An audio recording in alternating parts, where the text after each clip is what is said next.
When Justice League x RWBY was first announced, there was a collective head scratch. The first RWBY movie ever is going to be a two-part crossover with DC Comics. This is also coming off the heels of the RWBY x Justice League comics, which had a mixed to negative reaction from fans.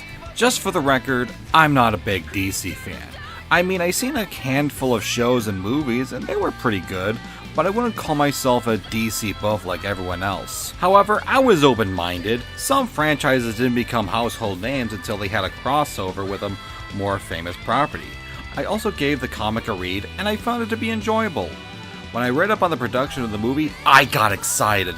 We're going to be in Beacon again, Glinda's coming back, Kali's gonna make an appearance, Pyrrha's coming back. Oh boy, this is gonna be awesome! Poor bum had so much hope. So I sat down, I put it on, and yeah, kinda sucked. I'm sorry, I tried to give these a fair shot, but yeah, this was kind of a letdown. The film opens up with Superman waking up in Remnant. Or is it? Oh, we'll get to that in a minute. Seeing Yang and RWBY fighting griffins in the forest. No, really, that's how it starts. After helping out, Yang and RWBY take Superman to see Ozpin. Meanwhile, Blake meets Wonder Woman out in Menagerie. Elsewhere, Weiss meets Batman out in Atlas, and catching him trying to make off with a lab key. And Team Junior, yeah, we're gonna talk about this too, meets Cyborg, Vixen, Flash, and Green Lantern at Beacon Academy. When they get together, they realize something is off. Ozpin and Glinda are glitching in and out of existence, Grimm are absorbing dust, and both parties are having flashes of the past. The group decides to split up. One group goes out to investigate the Grimm, Wonder Woman, Blake, and Yang set out to find Batman and Weiss, while John helps Green Lantern find her ring. Elsewhere, Weiss and Batman try to figure out what's going on and try to find a way back home. But Batman might have some second thoughts. Yeah, you guessed it, we're gonna get to this later. So what exactly is wrong with this crossover? Well, first, there's the main titles. Tell me that this is not one of the most boring intros to an action movie. With all the energetic and imaginative ways that DC and RWBY have done their main credits in the past, this is what they come up with? It's nothing! White lettering on a black screen. Ooh, I'm so pumped up! The RWBY characters are a bit off. There are one or two moments where they say and do things that are pretty odd. There's a moment where Blake asks Wonder Woman if she's a Faunus, despite her not having any characteristics of a Faunus whatsoever. The animation has been given a little bit of a budget increase, but the environments they're in are kinda dull. I mean, this is supposed to be Vale/Beacon, an environment that is usually rich with a variety of visuals, but here all we get are hallways, a locker room, an office, and an empty field. Even in Atlas, we're just in a hallway and a room. Another problem is the pacing. Every moment is followed by some sort of action sequence, and sometimes it's not even finished yet. For example, there's a pretty cool aerial combat scene where Yang, Blake, and Wonder Woman are fighting Grimm in the air, but it ends abruptly, without any form of resolution. I do like the idea of the Justice League struggling with their hormones and insecurities, but do you want to know what I want more of? The Justice League struggling with their hormones and insecurities. Yeah, there's only a handful of scenes where they explore that idea, but the movie is more interested in throwing action scenes at a breakneck speed than developing its characters. With characters this timeless and this interesting, I think they deserve a lot more than that. There's also this completely pointless quasi-love triangle with Cyborg, Nora, and Ren, where Cyborg interacts with Nora and Ren gets jealous. Really? We're doing this cliché? I know that RWBY has been cliched in the past, but A, they pick the clichés that everyone likes, and B, they always put a different spin on it. But this is just low-hanging fruit that really doesn't amount to anything.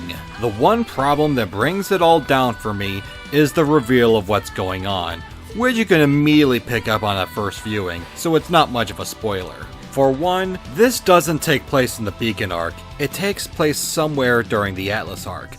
Why is the Atlas arc the go-to for most RWBY spin-offs? There are other arcs with noticeable gaps that you can play around with. Okay, I got a sidetrack there. It turns out that both the Justice League, Team RWBY, and Team Junior are trapped in a virtual reality.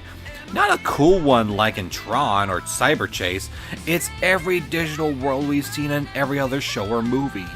This is supposed to be a two-part film series where the Justice League are in the RWBY universe, while RWBY is sent to the DC universe in the next one. But that's botched up because it turns out they're both stuck in a computer game in the first movie. Then there's the villain, Kilgore.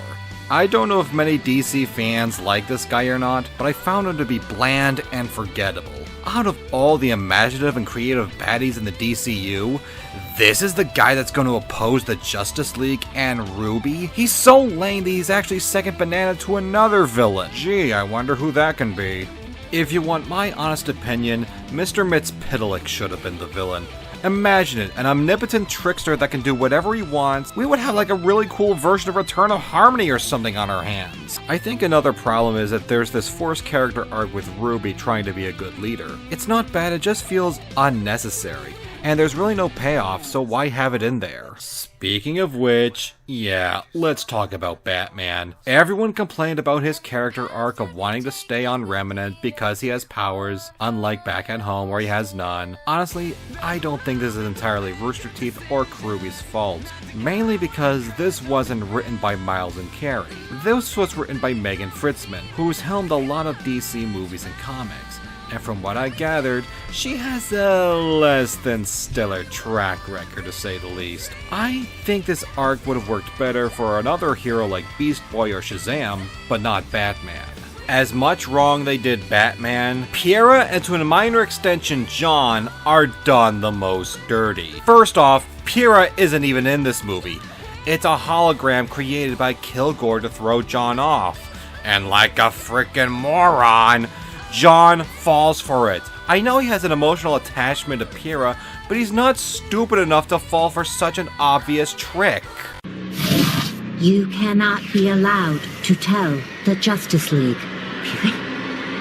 Piera, no! Piera's going to eat me! But the fake out isn't the only thing that irks me. It's the low-key attitude towards Piera that really pisses me off. The movie treated Piera as if she was just a love interest that died, and that's it. Piera was more than just superhero arm candy. She was a mother figure to Nora and Ren. She was a mentor to John. She was a member of the team. But here she's completely absent from Team Juniper, and in her place is this floating robot thing that contributes to nothing. Piera Nico's got replaced by AI. There, I'm done shitting on RWBY. Man, that's a first for me. Let's talk about the good stuff. I mean, there's a few. The designs for the RWBY-fied Justice League are pretty good, especially Cyborg. Honestly, I like to see another DC probably do a Cyborg design inspired by this variant. The action sequence in the climax are pretty creative and a lot of fun. I do like the nostalgic feel of seeing Beacon again, despite the stupid reveal. I do like the interactions between RWBY, Superman, Blake, Yang, and Wonder Woman. But the best thing in this movie is the Green Lantern. This is where most of the film's themes and ideas are explored. Green Lantern is turned into a preteen and is trying to find her ring. Now, normally a character arc this simplistic will fall flat on its face, but they do explain why the ring is so important to her and what it means to her. Jeannie Taraldo does one hell of a job voicing Green Lantern. You really buy her insecurity, and when she's having a panic attack, it really sounds like she's having a panic attack.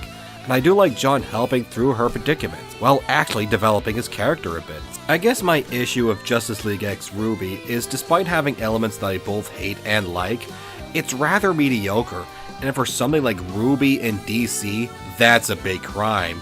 They should leave us with scenes that challenge us and give us provoking ideas to think about afterwards, but not play safe and call it a day. Give Ice Queendom some credit, at least it was creative and it told a more engaging story within its limitation, and gave us a lot of insight on the characters than this ever did. If you really want this crossover to work, ditch the virtual world twist entirely. Have it take place somewhere in the Beacon arc, just have the Justice League struggle with their teenage hormones and hanging out with RWBY and Juniper. It could be like reliving childhood, coming to terms with past trauma, or in Batman's case, having the teen life he never had. A lot of elements that would have made the movie much more interesting. But what we got is kind of a shallow experience. The only thing I would compare it to is, surprisingly, the first Equestria Girls movie. In fact, they're both kind of tied. Both have the same amount of flaws and weaknesses, and both had a mixed reaction from their core fan bases. What did you all think? Do you think this was a worthy crossover?